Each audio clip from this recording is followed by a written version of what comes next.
مضل له ومن يضلل فلا هادي له ونشهد ان لا اله الا الله وحده لا شريك له ونشهد ان محمدا عبده ورسوله اما بعد போலும் புகழ்ச்சியும் உலகத்தையும் படைத்து பராமரிக்கக்கூடிய ரஹ்மான் அல்லாஹ் ஒருவனுக்கே உரித்தாகட்டுமாக.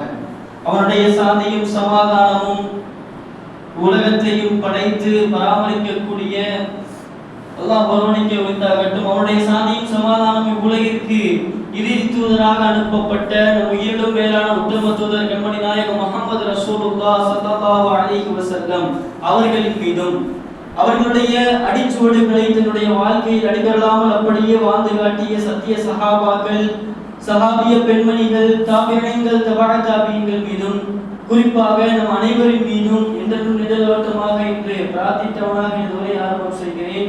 அஸ்ஸலாமு அலைக்கும் வரஹ்மத்துல்லாஹி வபரகாத்துஹு.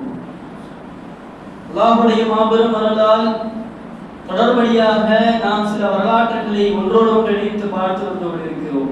அதனுடைய வரிசையில் நேற்று பார்த்தது போல குகைவாசிகள் என்று சொல்லி அஸ்ஹாபுல் கஹ்ஃப் என்பவர்களை பற்றி பார்த்தோம்.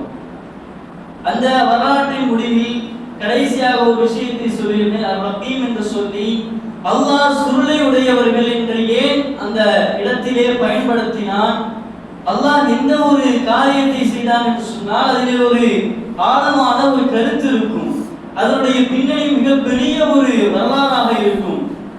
அப்படி அல்லாஹ் தஆலா அந்த இடத்திலே பயன்படுத்தியதற்கான நோக்கம் என்ன, காரணம் என்ன என்பதை இன்றைக்கு நாம் ஒப்பிட்டு பார்த்தோம் என்று சொன்னால் கடந்த 1947ஆம் ஆண்டு 1947ஆம் ஆண்டு என்ன செய்யறான்னு சொன்னா, ஒரு சிறிய ஒரு வாலிபர் அவர் ஆடு மேய்த்து கொண்டிருக்கிறார். ஜோர்டான்ல இருக்கக்கூடிய சாப் கடல் என்று சொல்லுவாங்க. அந்த கடலுக்கு அருகாமையில அவர் வசிக்கக்கூடிய அந்த பகுதியில ஆடு மேய்ப்பவராக இருந்தவர். அந்த ஆடுகளை மேய்த்து கொண்டிருக்கும் பொழுது தன்னுடைய ஆடு ஒன்று தொலைந்து விட்டது. ஒரே ஒரு ஆடு தொலைஞ்சிருச்சு. அதை தேடி போறாரு. போக போக ஒரு குகை ஒன்றை பார்க்கிறாரு. இந்த அஸ்ஹாபுல் கஹ்ஃப் என்று சொல்லக்கூடிய குகைவாசிகள் இருந்த அந்த குகையை பார்க்கிறாரு. அந்த குகையை பார்த்து அது உள்ள போனா தெரியுது, ஒரே சுருள் சுருளா வந்து அங்க கிடக்கு. சுருள் சுருளா கிடக்கு. இவருக்கு எவ்வளவு கையில் எடுக்க முடியுமோ கைக்கு வந்து அதை எடுத்துட்டு என்ன செய்யறாரு, தன்னுடைய தகப்பனார் இடத்துல வர்றாரு. அவருடைய தந்தை எப்படிப்பட்டவர்னு சொன்னா, அவர் செருப்பு தைக்கக்கூடிய, செருப்பு தைத்து அதை அந்த வேலையை பார்த்து தினம் கூலி வாங்கக்கூடிய ஒரு வேலை செய்யக்கூடியவராக இருந்தார். அவர் அதையெல்லாம் வாங்கி பார்க்கும் பொழுது எதையுமே புரியல. என்ன ஒரே சுருள் சுருளா இருக்கு, இது என்ன மொழி, என்ன எழுதி இருக்கு, எதுவுமே அவருக்கு விளங்கல.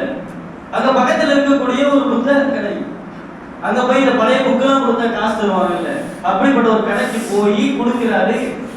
கொடுத்து இதை பாருங்க, இதை வச்சு எனக்கு ஏதாச்சும் காசு கொடுங்கன்னு சொல்லி கேட்கும் பொழுது அந்த கடைக்காரர் பாத்தீங்கன்னா நல்லா கவனிக்க வேண்டிய விஷயம், அவர் ஒரு கிறிஸ்டின், அவர் ஒரு கிறிஸ்தவர். அதையெல்லாம் வாங்கி பார்க்கிறாரு. அவருக்கு ஒன்றும் புரியல, என்ன மொழி இது, என்ன எழுதி இருக்கு, ஒண்ணுமே விளங்கல. ஆனா அவருக்கு ஒரு ஆள் ஞாபகம், யாருன்னு சொன்னா அந்த கடைக்கு அவருடைய புத்தகத்துக்கு படிக்கிறதுக்கு டெய்லி ஒருத்தர் வருவாரு. அங்கே டெய்லி ஒரு வாடிக்கையாளராக ஒருத்தர் வந்துகிட்டே இருப்பாரு. அவர் ஒரு பாதிரியார் என்று சொல்லக்கூடிய கிறிஸ்தவ அறிஞராக இருந்தாரு. அவரை கூப்பிட்டு, இந்த பாருங்க, இந்த மாதிரி ஒருத்தர் வந்து என்கிட்ட கொடுத்தாரு, இந்த சுருள்கள்லாம் இருக்கு, இதை என்ன எழுதிருக்குன்னு எனக்கு தெரியல, இதை பார்த்து நீங்க என்னன்னு சொல்லி எனக்கு சொல்லுங்க அப்படின்னு சொல்லி கொடுக்கிறாரு. அவர் அந்த வாங்கின மனுஷன் இருக்காரு, அவருக்கு ஹிப்ரு லாங்குவேஜ், ஹிப்ருன்னு சொல்லுவாங்க. இன்றைக்கும் அது பல இடங்கள்ல ரொம்ப ரேரா தான் அந்த லாங்குவேஜ் பேசுவாங்க, இன்றைக்கும் இருக்கிறாங்க. அந்த மொழியில இருக்குது. அதை வாங்கி அவர் படிச்சு பார்க்கிறாரு. அவருக்கு கொஞ்சம் கொஞ்சம் புரியுது. ஆனா அவருக்கு தெரியுது இதுல ஏதோ ஒரு மிகப்பெரிய விஷயம் இருக்கு. அதை பார்க்கிறாரு. பார்த்துட்டு அவர் முழு விளக்கம் தெரியல. அவருடைய தலைமைக்கு அனுப்பி வைக்கிறார். இந்த மாதிரி ஒரு சுருள்கள் இருக்கு. தலைமையில பார்க்கிறாங்க. பார்த்து அந்த சிறுவனை போய் சந்திச்சு அந்த இடத்தை கேட்டு அந்த இடத்துல போய் பார்க்கிறாங்க. 2000க்கும் மேற்பட்ட சுருள்கள் அங்க ஃபுல்லா இருக்குது. அது எல்லாத்தையும் எடுத்துட்டு வந்துடுறாங்க. அது எல்லாத்தையும் எடுத்து கொண்டு வந்து அந்த ஜோர்டானுடைய அரசு என்ன சொல்றாங்க அப்படின்னு சொன்னா, இதையெல்லாம் நம்ம என்ன செய்வோம், இந்த சுருள்களை எல்லாம் ஒரு கிறிஸ்தவர், ஒரு யூதர், ஒரு முஸ்லிம் 3 பேரையும் வச்சு நம்ம ஆராய்ச்சி பண்ணுவோம். 3 பேரையுமே இதுல இருக்கக்கூடிய விஷயம் என்னங்கிறத வச்சு நம்ம ஆராய்ச்சி செய்வோம் என்று சொல்லி அவங்க முடிவெடுக்கிறாங்க. ஆனா அந்த கிறிஸ்தவர்கள் மறுக்கிறாங்க, நாங்க அதுக்கு ஒத்துக்க மாட்டோம், இது எங்களுடையது, நாங்க இதை விலக்கி வாங்கிட்டோம் என்று சொல்லி அதை அவங்களுடைய கைகள்ல வச்சுக்கிறாங்க. ரோமத்தில் இருக்கக்கூடிய ரோம பகுதியில் இருக்கக்கூடிய கத்தோலிக்கர்களுடைய கைகள்ல தான்